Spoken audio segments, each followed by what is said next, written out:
To fix an HP docking station's Ethernet that is not working. Interference from external keyboards and outdated drivers are often the culprits.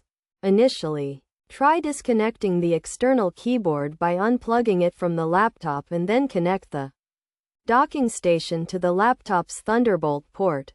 Next, reconnect the Ethernet cable and check if the laptop recognizes the connection. If the issue persists, updating the Ethernet drivers is the next step. This can be done by visiting the support website, selecting the Software and Drivers option, and then searching for the specific product to download the necessary driver. Once the driver is downloaded, open the executable file and follow the on-screen instructions to install it. Saving the changes. After installation, reconnect the Ethernet and check if the problem still exists.